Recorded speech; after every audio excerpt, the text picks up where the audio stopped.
So with Denton Diablos, so it's an NPSL team, right? I'm going to be very, transparent and honest about it. Good, great. We won a national championship in 2021, but it's 2023 now. For the players that are returning, for the players that want to try out, for the players that have ambitions, they're going to come into an environment with the GM and a technical director, with the coaching staff, with the back office, that if we do what we need to do and follow a formula that I think we should follow and that the ownership supports and, logistically is done correctly, we'll be competitive. We will have people looking at our players for the next level. I mean, you have to also have a network as a coach too to be able to offer those opportunities, or as a GM or as a technical director. These players here, they're good. Can we offer a pathway? We can. We've had players go to MLS. We've had players that go play professional overseas. I think that, again, the ambitions of the club have to be reflected through either the coach, myself, the GM, and technical director. I want to win a national championship, and I also want some guys to get a look at playing pro because I want us to do well. If we stick to a methodology and a tactical formula, we'll do very well. We are, and probably, arguably, in my opinion, one of the most competitive conferences there are. Everyone's big game, We get the star on top of our crest for a reason.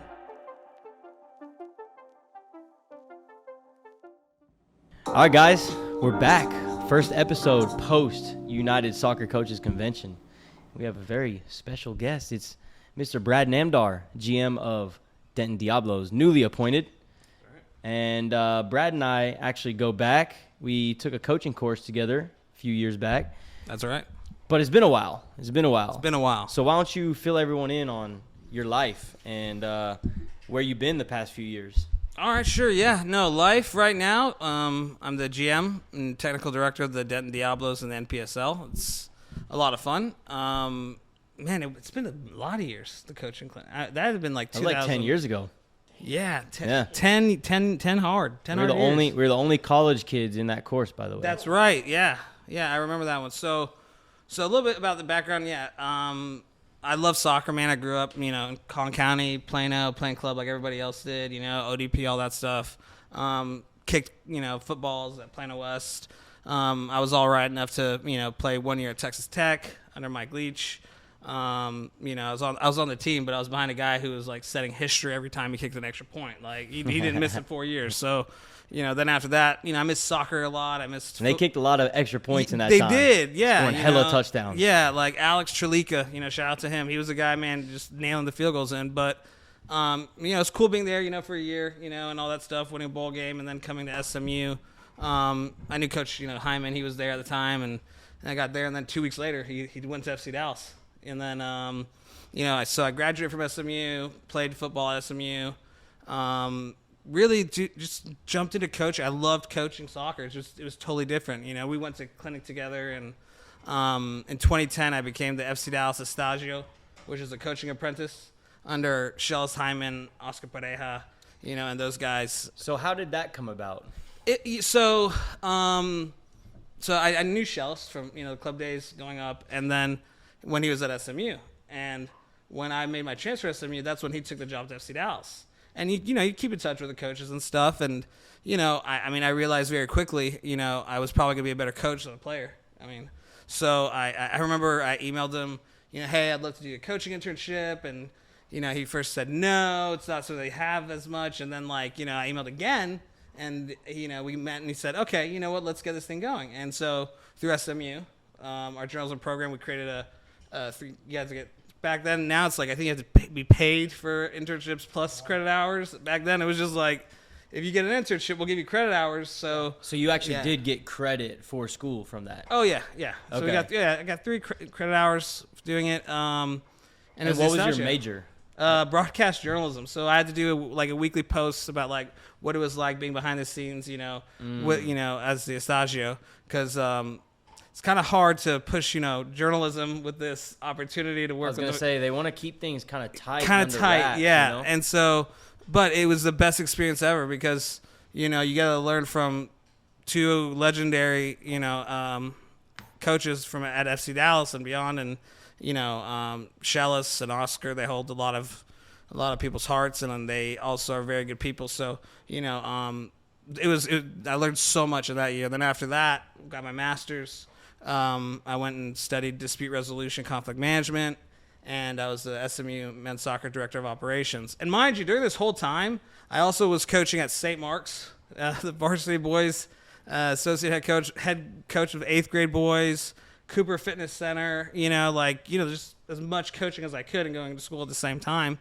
And because today I kind of feel like sometimes coaches or even GMs or, technical directors, it's hard to break through. But back then, like 10 years ago, it's like the more work you do, the more, the more coaching education you do, the more opportunities you get. So I was always just soaking it all up and learning. And being director of operations is totally different than coaching on the field. You have to do so much logistical work. You have to do, the grunt work, as I always say.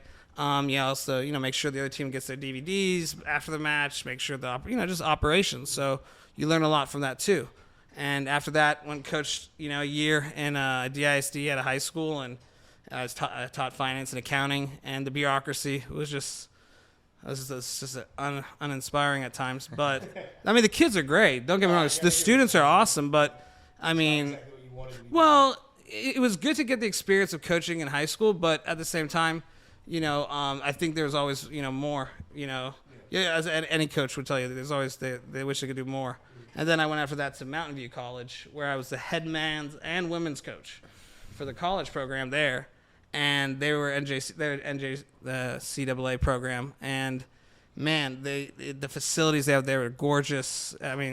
Great potential to do some really great things. And then after that, I was 26 at the time, and I started my own home decor and candle company randomly. Did that one because I took a break from the game for a little bit. And, just needed a reset, huh? Yeah, I needed a reset, and then after that, went and kept growing to an art company. Tried to run for office. Then after that, I'm here, and I'm excited to see be back in the game because it tugs at your heart. You want to get back in the game, and you want to. Do it. And at this time, it's exciting. We have the World Cup coming soon. So, and being able to be a GM and technical director of a national championship NPSL team is good, but this is a lot of responsibility. Yeah, absolutely.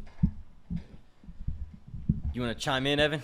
I do. I'm just interested. So the candle and you art. Looked like you wanted to jump in. Well, yeah, no, got it. Because just like the candle art decor company, I guess what made you jump into that, and then because you said coming back into the sport, it was like tugging at your heart. What I guess was like the final thing that got you back out of that? All right. So here's the story. I feel like I've said it a million times, but I'm gonna say it again for you. So here it is. So I got stressed out. So as an undergrad to my master's program, I got mad because I would go to Walmart and I'd buy candles, and when the wicks die, but there's a lot of wax still left over. Well, I'm like, well, why don't I just so much wasted candle? Yeah, exactly, right. And then it's $7.99 per So I was like, whatever. I remember third grade, so I melted the wax, and I poured it in a cup, and I put a wick in, and I was like, this is really therapeutic, So it's like my secret little hobby, making frankincense and lemon and stuff, but. Imagine coaching and doing all the stuff I was doing. It's a lot of stress. So I had 500 candles. By the time I was at Mountain View College, and a friend of mine and my wife now, and she was my girlfriend at the time, was like, you need to sell these. It's in the cabinets above the the stove everywhere. So went to a farmer's market, and we sold out in 2 hours. There's a showroom in the World Trade Center that signed me, and they help you. It's kind of like an agent, to help get you in stores. But yeah, no, it was just based mainly on me making the candles, and shout out to my candles, Namdar decor, we slay, we're doing really good. Our burn time is amazing. I could talk so much candle stuff. Plug that candle company, Brad. Yeah, exactly, gotta plug it in there. But no, it's we made it to Neiman Marcus, That's badass. We made it to a bunch of retail stores. We made it to Horchow on our art line. We signed with Formula One. We did a bunch of cool things with our art line too, but it's also, I think coaching helped with that. Because I got competitive. I would go look at other candles and be like, you're garbage, or I'd be like, look at the bottom where it's made, so the coaching aspect of it actually helps so much in business because you want to always get to the next level and set a goal. And then it's still going right now. This company's still going. Yeah, it's still going. It's going. But it was not easy. I got dogfighting days in the decor industry. As gangsters that sounds or doesn't sound, that, you know, even with art, you know, they're like, that Pantone blue ain't right, and I'm like, yes, it is, you know, on that painting, you know, but it's a lot of fun. But what tugged at my heart the most, I would say, was that, you know, I've always wanted to get back into it. It wasn't permanent, you know, it was a temporary kind of thing that I got competitive with, and the business was going and going and going and going. But there's a certain point where you kind of feel that calling as well. You know, I'm 34, so I said, you know, let's get, you know, this opportunity does not happen like this every time. I met with Mr. Hitchcock, and, you know, we chatted, and they asked if I wanted to take this responsibility. So that's also what really got me back in it, because, you know, these opportunities do not come often. So I had to jump on it. Yeah, it seems like you're kind of a jack of all trades almost. Like, you just kind of, you touch on a lot of different things. Like, you got into coaching at first, and you were dabbling in the coaching, but it seems like your mindset was always on the operational side of things. Would you agree to that? Well, it's still with coaching. You know, I think that what makes a good coach, and it versus, you know, when you have a GM and a technical director, right? And I didn't understand the concept of technical director until I was at FC Dallas, and until we got Barry Gorman, and he was the technical director of the Shells.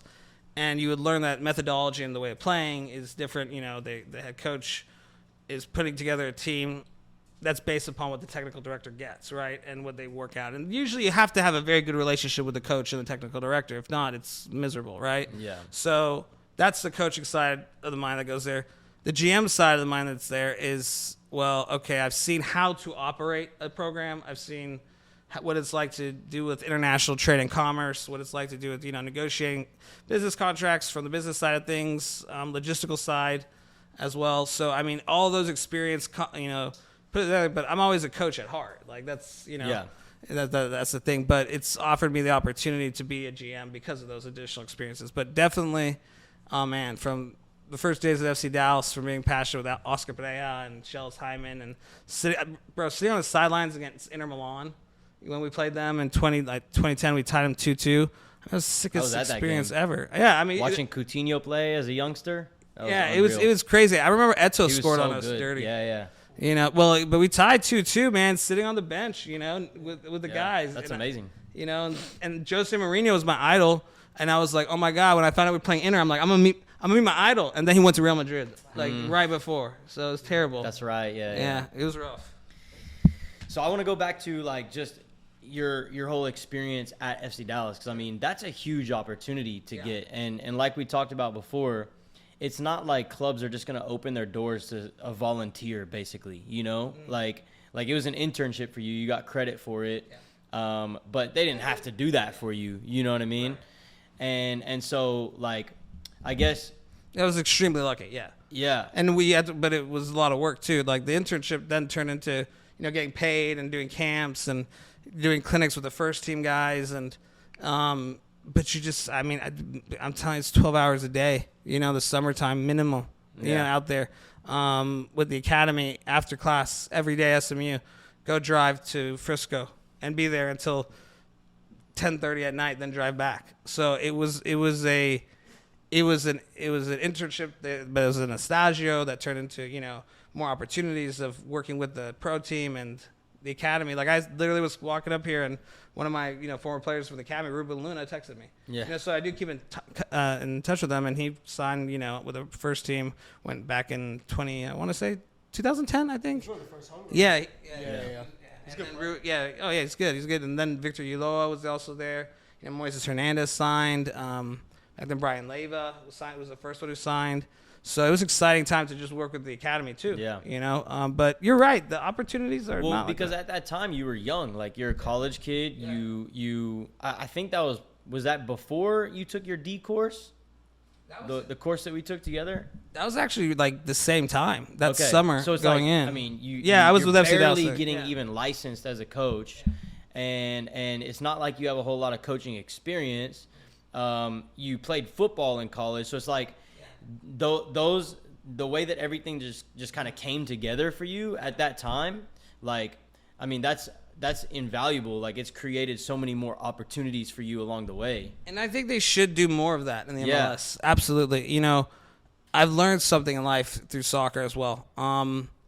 You you learn that the good people that are successful, that and deserve success, they're the ones that are not afraid to give opportunities to others, from whether they're players to coaches to other members of administration of a club. Because I mean, everyone has haters. There's haters out there for everybody, but I mean, you're right. They didn't have to do it, but also when we took the course together, you're right. I mean, I did play ODP. I played a semester of college, and all this stuff, but in reality, right, I was very fortunate to be able to, when I had the pressure cover balance defensive drill, I go and I'm not joking. I go and I'm talking to Shellis about my, assignment that I have to do, pressure cover balance, and Oscar. And then I remember there was one moment when someone, I'm not gonna say who, because I was arguing. They flipped over the book and they point on the side. It says authored by, and it has their name on it, the person who I was talking with about pressure cover balance. So that's like, Sakabo, like one of those moments, like just like there it is. And so but I do think the MLS and the USL 1 teams, and those programs should definitely do that more for coaches. I think it's, you're right. We took the same level courses, but that opportunity shapes you forever. Sure. But you learn so much though. And I mean, those two names right there, Shellis Hyman, Oscar Pereira, like they've backed you from that time. Like this quote that was in your press release when you got announced as the GM technical director for Denton Diablos from Shellis Hyman. I've known Brad for many years. His knowledge of the game, passion for the game, hard work, ethic will be a tremendous asset for the club. Oscar Pereira, I've known Brad for many years, all the way back to my days when he assisted me at our FC Dallas Academy. Always reliable, smart, dedicated, doing everything he could to help our team, club, players, coaches. Great signing. Like, words like that, man. Like, that goes a long way from people like that.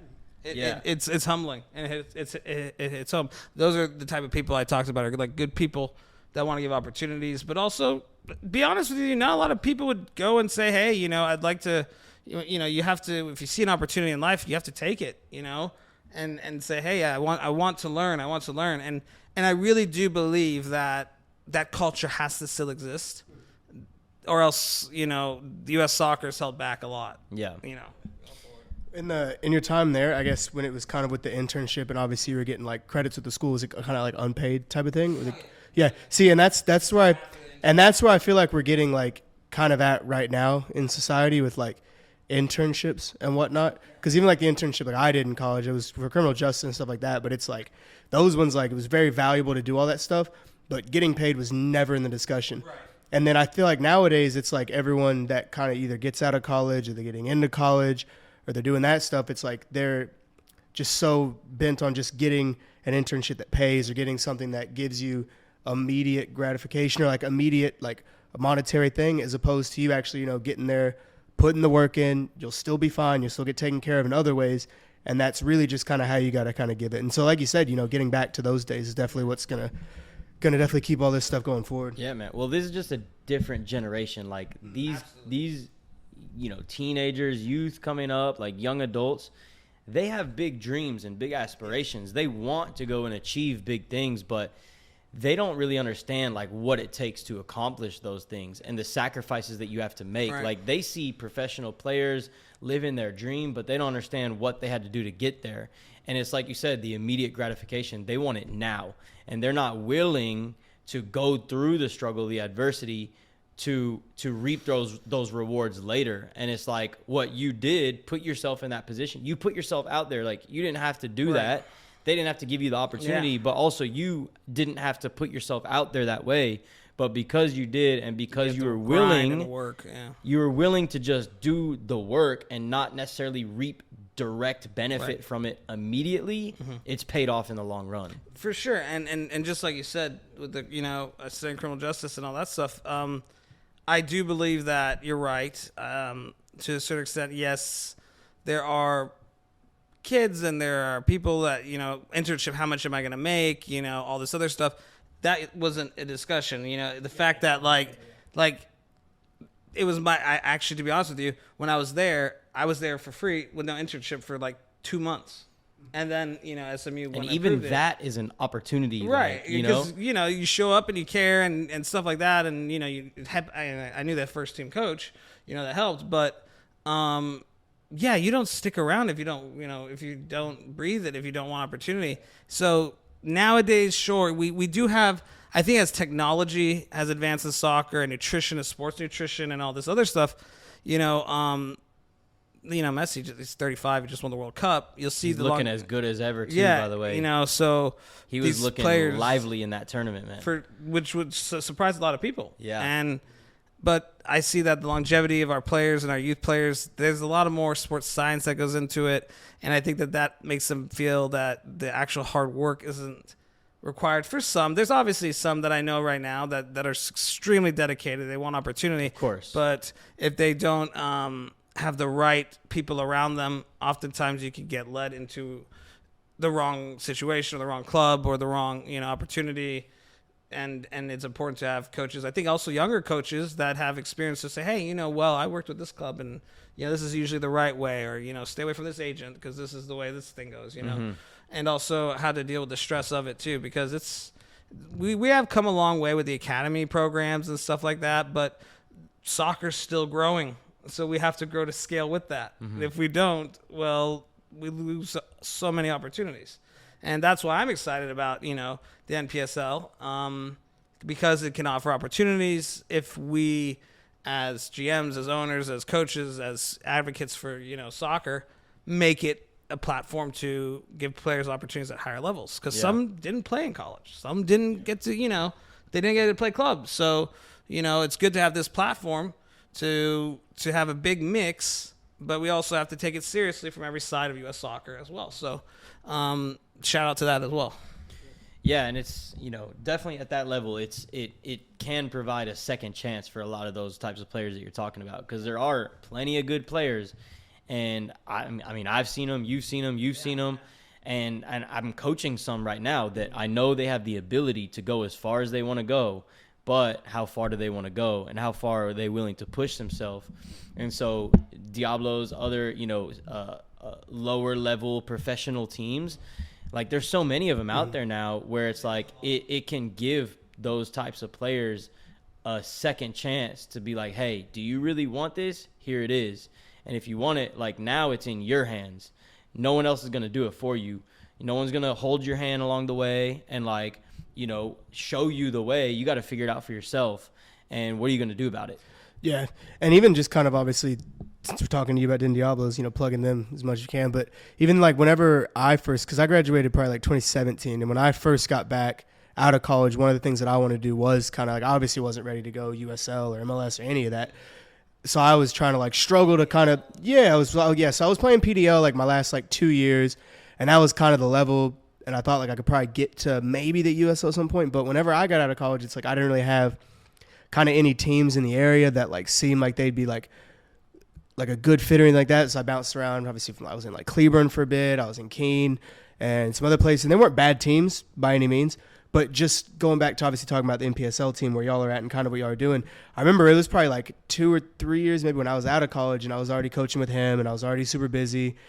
And playing on a team like that didn't really seem feasible for me. And I was like, man, just seeing everything, the level that you guys are at, kind of the professionalism around it. Yeah, it's I really wish that would have been there whenever I first got out of college, even when I was still in college, because that seems like just a good, like you said, a second chance. Or it's, hey, maybe this player went to a good Division II or a good Division III, but they're not quite there yet, but they're still dedicated.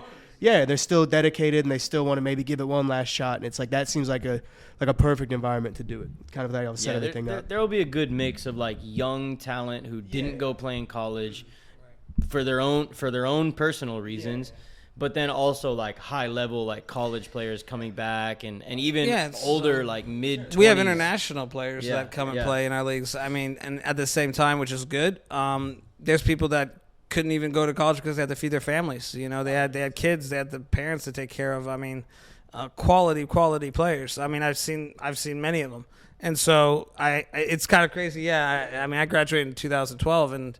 Yeah, PDL, DFW Tornadoes. I played with them for a year, and that was it was fun. But I mean, that was the only thing I think that was available at the time. So I also think that the talent pool with the less teams made those teams so I would say a lot better. It's a lot better, but it also cut out a lot of people, which would discourage them from like, pursuing like, okay, I can't make it here. But then, you could develop at a lower level and then move up and stuff like that. So that's encouraging to see in U.S. soccer and in the paradigms that we have. But at the same time, I definitely think the grind, back in our day, it's funny I say that now, back in my day, I mean, like, We're at that age now. I was literally doing 2 stopwatches at the same time to count possession Yeah. for the team, Yeah. when I was at SMU.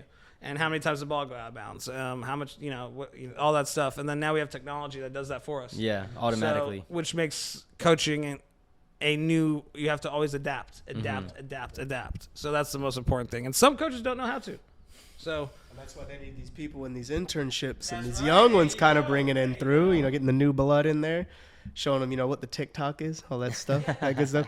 But even like whenever we were coaching, it was that, I forgot, I'm not going to plug that random ass app, but it was that one that we would use when we were first The like with our soccer teams. meter, bro. The soccer meter, bro. I still use it sometimes. That was good, man. Yeah. Instead of us just having to write that down. you But just yeah, plug I it mean, back and now forth. it's Yeah, like yeah, you got automatic cameras, like, where you don't even need a person to film it. And then you can just, like, we use Instat, and we just send our film to Instat, and they, within 24 hours, have a full that was like match just report. coming out in 2016, I think. Yeah. Like, that was like a new thing. Yeah, it's pretty detailed and very valuable for sure.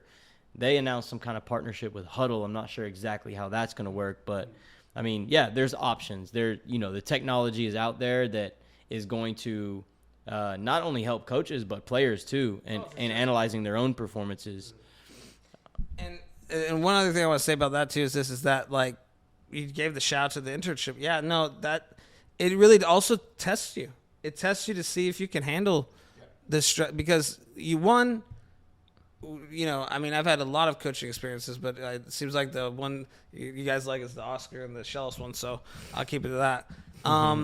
You learn the psychology of the players. First of all, they're different style coaches. So, and you learn kind of how the first team approaches things versus your academy and stuff. But when we played Chelsea, and with FC Dallas Academy and the Dallas Cup, like, you're going against players that are paid, and these kids are signed academy players. Yeah. I mean, and Jaime Ibarra, was a goalkeeper, and he broke his leg in the match. He ended up being my assistant coach at Mountain View. But it was you see things differently. You learn more of a different game. There were some meetings that it was you gotta just make sure you be quiet. You take your notes and then more trust you gain with the coaches, the more responsibility you have. Yeah. And the best part is when you see, because I was 3 years older than some of the players at the time, and on the academy side, the respect level, their work rates, they're wanting to be there. So there was never an issue with that, and that's really good for players to see that, because you see a lot of them did very well from that era, and so that was also humbling to see now. When I go and I see that some of them are playing in, MLS, or some of them are playing, over here, some of them in the World Cup, and you're just like, wow, man, that's really cool. But I think that more of those coaching internships and opportunities should be offered. But I will say this, it is very difficult. It took a lot of time, a lot of days, a lot of nights, a lot of logistical work, a lot of trust. A player got injured one practice. I had to go take him to the hospital. And help with the forms and stuff like that from one of our academy practices, and I had an exam at 8 a.m. the next day. So so I told Oscar, I was like, I got class at 8 a.m. But the kid was hurt, and I'm not gonna say his name, Ricky Maggio. But like, he legit Ricky. broke his ankle. He Yeah, used to work for Footy Factory. Yeah. Yeah. Ricky, it was Yeah. Ricky. So like, I went with him to the hospital, and I got funny photos on my Facebook of it, like me like trying to mess with him and stuff, but he legit broke his ankle. Damn. So, but we took him to the hospital, but I had an exam the next day at 8 a.m. and I had to go at 8 a.m. and take my exam, and we were at the ER until like 2:30 that day. Yeah. It was crazy. So those things, they really help shape you too. Oh, for sure, man. And again, it's a testament to the type of person you are, type of person I know I am. Are you willing to make that sacrifice for what you want in the long run, in the end? Like, you could have easily been like, nah, like, I ain't got time for that. Like, I got to study, I got to go home and study. Like, I'm not getting paid. You guys figure that out, Right.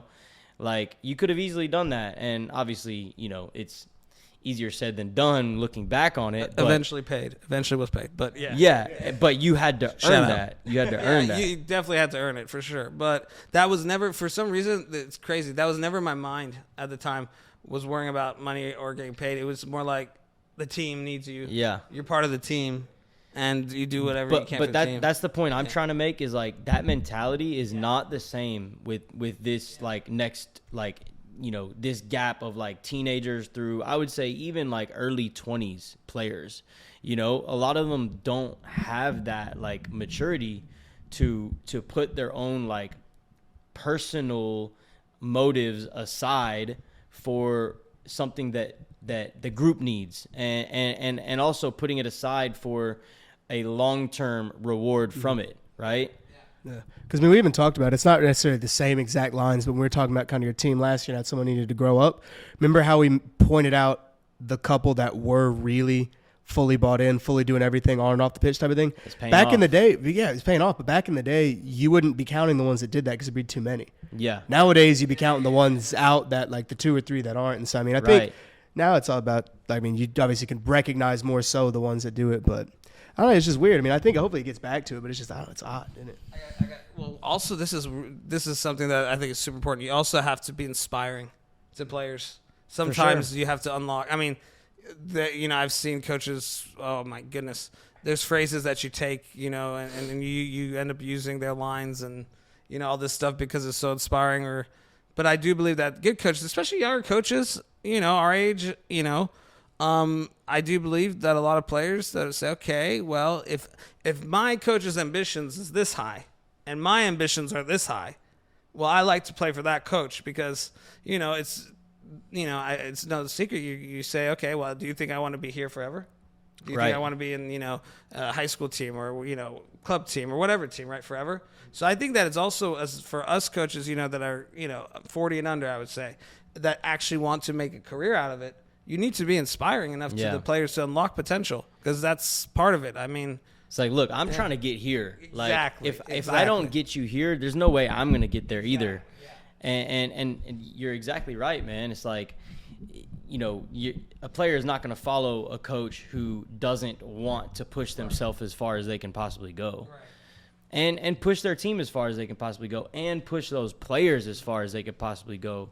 Like, if the players don't know that, like, you're really in it for them and want to see them reach their potential, their full potential, they're probably not going to. And what's crazy about that is that that's more of the academy side to college side. It completely changes at the professional side. It completely changes. Yeah. The mentality and the way they approach everything. Well, and that's the difference between players that actually get to that level and the ones that don't. It's like if you don't have that mentality, no matter how much ability that you have, you're not going to reach that level.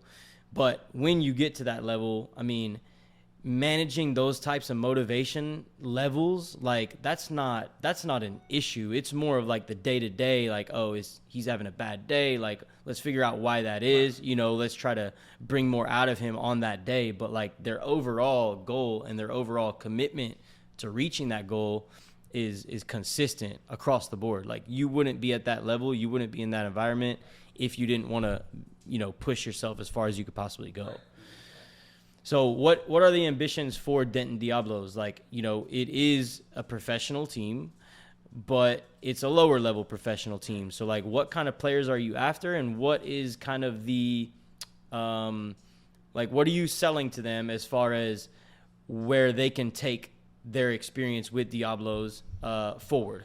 So with Denton Diablos, so it's an NPSL team, right? I'm going to be very, transparent and honest about it. Good, great. We won a national championship in 2021, but it's 2023 now. Yeah. So for the players that are returning, for the players that want to try out, for the players that have ambitions, they're going to come into an environment with the GM and a technical director who has nice friends who you quoted who said nice things about me, with the coaching staff, with the back office, that if we do what we need to do and follow a formula that I think we should follow and that the ownership supports and, logistically is done correctly, we'll be competitive. Yeah. We'll be not only be competitive, we will have, people looking at our players for the next level. I mean, got off the phone with the coach from Costa Rica, 2 nights ago. I mean, you have to also have a network as a coach too to be able to offer those opportunities, or as a GM or as a technical director to already say, hey, you know what? These players here, they're good. Can we offer a pathway? We can. And, we've had players go to MLS. We've had players that go play professional overseas. But I think that, again, the ambitions of the club have to be reflected through either the coach, myself, the GM, and technical director. I don't want our players to come and just chill. Yeah. Or do that. It's like, okay, I got college. This is my off season. I'm going to hang out. No, I want to win a national championship. And I also want some guys to get a look at playing pro because I want us to do well. So if we stick to a methodology and a tactical formula, we'll do very well. If we stick to understanding that, yes, we won a national title, but we are probably, arguably, in my opinion, one of the most competitive conferences there are, and understand that it's going to take a lot of sacrifice and hard work, we should be fine. We're everyone's big game.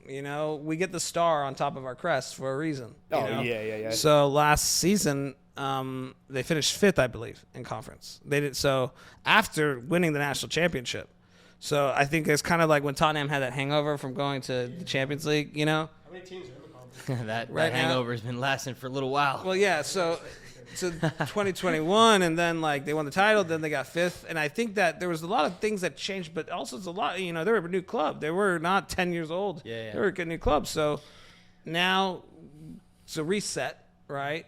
Understand our potential, understand our opportunity, and we just have to get it done. And I think we could do very well. And I think cool guys like you, putting us on platforms and showing that we're a cool club helps us as well tremendously. It is a cool club. I like the logo. It's a really, really cool club. Yeah. All the shit y'all got. You gave us a nice little Diablos pin that I will definitely I like when you were talking find about a nice place for. Oh, no, me too. I'm already thinking about where I'm going to put it. But just talking about how you don't want players that come and just chilling from college and stuff like that. And that's one thing that I think is really cool about just the whole. I mean, honestly, it's kind of why I hung it up at a certain point. Is because I think it's so cool at that level where it's you're not getting paid. You might be getting compensated a little bit. You're either in school and you're working a side job, or you have a full-time job, or you have a family doing this. So it's almost like a level of when we love about college, I guess football or basketball, they're trying to get to the next level. And it's the same thing in this. It's players are trying to get to the next level. They're trying to kind of put their name out there. And then I feel like the big challenge, I would assume from your standpoint, is just constantly keeping that going, constantly keeping that that wick lit. There we go. Nice one. Nice one. Callback. Yeah. But no, just constantly keeping that going. No So, pun intended. Obviously getting your college kids in there, but then also getting your older players in there, getting the ones that maybe weren't in college, and just kind of always making sure you're getting, just the fresh ones in there, just kind of what you need to succeed. It's 100% because there are kids, and I'm not saying that we don't want any college players. Of course we want college players, but there are some times you see players that I just want to do fitness, to stay in shape kind of thing. Yeah. And and that's okay. But we want players who want to win at the end of the day, and a lot of them will not be college players. A lot of them will be. I don't know. We'll see. There's no shortage of good players, and I do believe There's not. I believe. Dude, we're in North Texas. Seriously, this is a soccer hotbed. Yeah. So we'll be good. Putting a talented team together is not going to be an issue, but it's like you said, finding the players that have a professional mentality, because that is kind of an awkward level to where it's not fully professional, but it's also it's a higher level than college probably. A lot of colleges at least. And it's a higher level, of course, than youth, ECNL or MLS Next. It's right in between to where you might get some of those players that have the ability, don't have the mentality, or like you said, college players who have the ability, have the mentality, but then maybe won't treat this as seriously. But then it's just about finding a good mix of the players where they have the ability and they have the mentality. And that's going to go a long way for sure. And in all honesty, I haven't met our players from last season. I haven't met, any of those guys, not many of them. But that's just a generalization of what I see in the thing. But it is a unique position. You're right, because it's not, top flight. It's not bottom flight. Obviously, yes, we can beat, MLS Next teams. I think we can beat even, some other teams. But You also have to have that mentality, professionals, but you also need a good coaching staff. You need a good front office staff. You also need to have, the sponsors. You have to have a good community outreach. You have to have a good reputation with the community outreach. You have to, build coalitions. You have to make sure your sponsors are there. You have to make sure that, the fans turn out. We need to create a culture that is also inspiring for the players. Mm-hmm. Coaching staff is extremely important. Front office staff, like the way, that I look at it doesn't matter if you're working the booth or if you're the coach or if you're the GM or you're the owner. On game day, every single person is equal. Everybody has a job to do. Everybody has a role. This is your job. Don't step over your line. This is what you do. But it's still a family at the end of the day. And so we have to build upon that culture. And especially in Denton, the Hispanic and Latino community is growing tremendously as well, and they love soccer as well, and that's a community that I think that is excited for this season too. Yeah. So and we have to make sure to play pass and play the ball, pass the ball, pass the ball, all that stuff too. So I'm sure with your position right now leading up to the season and really just being just starting in your role, that's going to be a big focus of yours is building that community around the brand, around the club. So what are you guys doing right now to kind of build up some of that buzz? Well, one is being on your show. So that's one of it. Two, for example, makes people famous. It's to be completely transparent with you, Denton County is I did grow up in Denton County and all this other stuff. If you go there, it's a real cool vibe. We're between TWU and UNT, but then I went to go. It's a shop. It's called MB Tiny Shop, and this lady told me about this program called Goal, which is a nonprofit designed for the middle school and elementary school kiddos in the community that that can't play soccer necessarily at the higher levels financially or for whatever reason, but this is legit middle school, elementary school soccer, and then it even feeds up the high school system. So once I found out about that, I immediately, shout out to, Jimmy and Jeremy Elder, at Soccer Innovations. I went and donated stuff to one of the soccer teams. I went out there and met with them. I mean, because that inspires me. I went to a meeting, and there's 35 parents that are coaches, that are teachers, having a weekly meeting for Copa Familia, and they're all on their own, volunteering their own time. You don't see that anymore.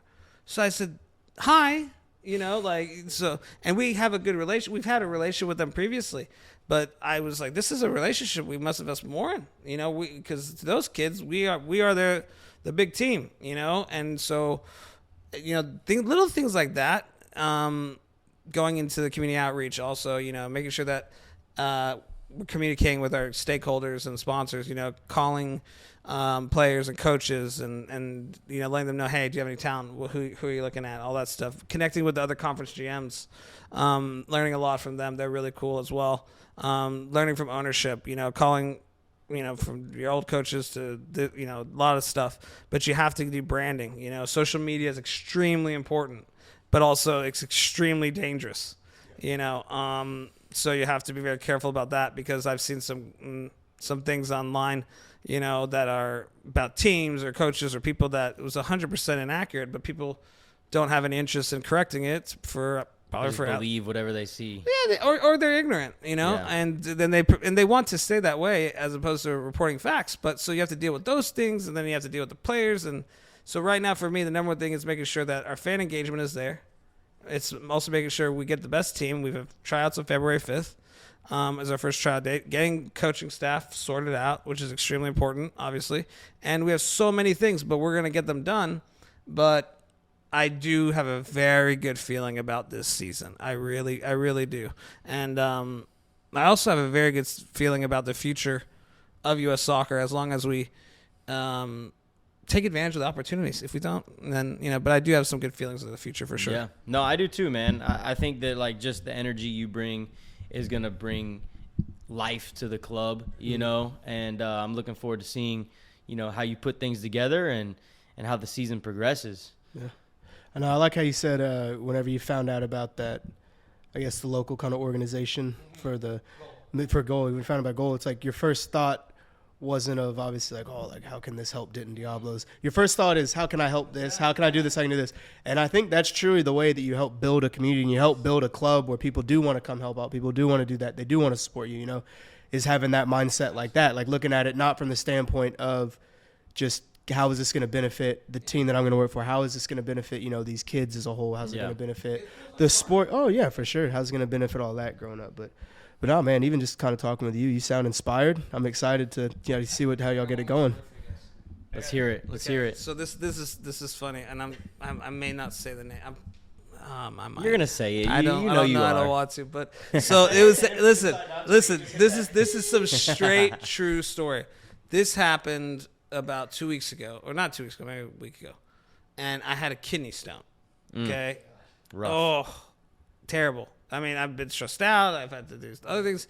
I had a kidney stone, but that was the night of the goal parent meeting in Denton that I was invited to. So, and it was at 6:30. So I went really early that morning, and passed the stone, and it was. But I wasn't gonna miss that meeting, so I went to the meeting, and I sat there, and then there was a kid who came out. He was outside of the front, and I was with my wife, and she noticed that I shook this hand. And sometimes when you're shaking hands with people, you don't stop to realize if someone is trying to talk to you or something like that. But because you're shaking so many hands. So I go up front, and this young man, he says, "I want to show you a video," and he shows me this video of one of my former players vouching for him to come and work with us at the Diablos because he wanted to learn from me, like I had at FC Dallas, all the other stuff. And I just started. It was a flex in front of my wife that I was like.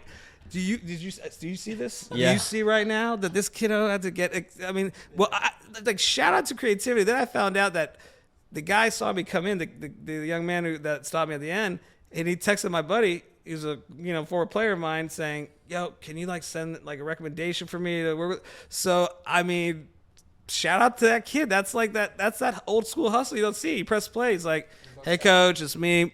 I just want to let you know my friend Bleep is really awesome, and he's a hard worker, and and I'm like, that's the kid. That's the type of hustle that wants opportunity. Absolutely. So I do believe he's gonna be helping us this season. That's sure. awesome, man. Everything comes full circle, and it's like that story right there just perfectly sums up your story. Yeah, exactly. So that's awesome to hear. Your drive, your discipline, and the energy you're gonna bring is gonna go a long way for that club. The creativity of that kid it's an hour meeting to send that text when I walked in. It's like, dude, send me something to honestly, if he would have just came up to me and said he wanted an opportunity, I would have given it to him. Yeah. But shout out to the creativity to get a video and in front of my wife, flex, And the act of even going out of your way to ask somebody to do that for you really shows how much you do want it. Because a lot of times we're too scared to be asking for everyone's too scared, man. Yeah. Everybody's too scared to take action and do something for themselves. Yeah, and again, shout out to opportunities. Again, you have to be very confident to give opportunities. I find that people who don't, sometimes it's impossible, but it's not impossible. You can always get someone to do something. So, and the best coaches, I know the best coaches. You've quoted some. Jimmy Elder also said some great things. Rusty Oglesby, said some great things. He was the former GM too, and these guys, They always give opportunities, and that's why I think they produce people that are not only loyal but also will be successful in the long run. So this young man, he came up to me, absolutely, I'll take him for sure, and he wants to be there because he even says that you have to pay me a dime because don't pay me anything. I just want to learn. I want to be a coach one day. That's so awesome. What else can you ask for? Love that. Sign him up. Yeah, get that kid involved. Yeah. Well, I love it, man. That's pretty much all I got. Do you have anything, Evan? Yes, I would just say, I guess, obviously, we want to keep the focus on Denton Diablos and kind of obviously, your role with them. We don't know how long we're going to be there. I guess, do you have, because, obviously, if I talk with him, he'll try straightforward. He wants to, coach the pro level one day. He wants to kind of do all this stuff. No doubt he will. Is your thought process kind of I'd really like to be kind of like a GM or a technical director at an FC Dallas or in Austin, or is that kind of, I guess, where you want to end up? Maybe? I think that it's a pretty pointed question. I guess just it's okay. So I think that things change. Yeah. Things change as you get older. Things change. The more experience. For what I love to be, You know, I mean, it's okay. Imagine if someone says, okay, you can be the head coach of a USL 1 team, or you can be the technical director of an MLS team. You know, so you have to make the decision at that time, you know, which one's better. I mean, which one do you want to do? So, of course, my ambitions, you know, are to build right now is to make sure that this team reflects the ambitions that I have for myself and for anybody who wants to. And like he said, you want to coach pro one day. You want to do that stuff. I'm sure every training session, you take it very seriously and you analyze, and you also make sure that you learn as much as you can. You get involved, you network, you do everything you can to get your foot in the door, because it's the most important thing. So for me, in 10 years, I don't know. But one step at a time. One step at a time. And, you know, our website's www.dentondiablosfc.com. You know, we have a Facebook, we have an Instagram, we have Twitter, all the social media stuff. It's going to be an exciting season. You know, check us out for 2023. And we should have a really exciting year. So I appreciate you guys having me, for real. Absolutely. Any closing thoughts, Brad? Closing thoughts. Any message I'm that you not. can I send mean, these I'm people not. home with? Not one of the bottle, but you know, I think I'm the special one. You know, not one of the bottle. I just had to say it. My wife was like, "Don't say things." I was like, I tried to explain to her the quote, like what he meant at the time in Champions League. You know, the broken English makes things sound a little bit different. It sounds so much better. You know. So closing thoughts. No, I mean, I just support the local teams around you, support good people, surround yourself by good people, and good things will happen. You know, opportunity will be there, and take the opportunity. Don't like that kid, man. Honestly, you know, the one who showed me the video. I think that, you know, that tenacity I saw, he's gonna be successful one day. But he's young, so he's got a lot to learn. So for sure, we'll see. Gotta start somewhere. For sure. Well, awesome, Brad. Appreciate you, man. Thank you guys.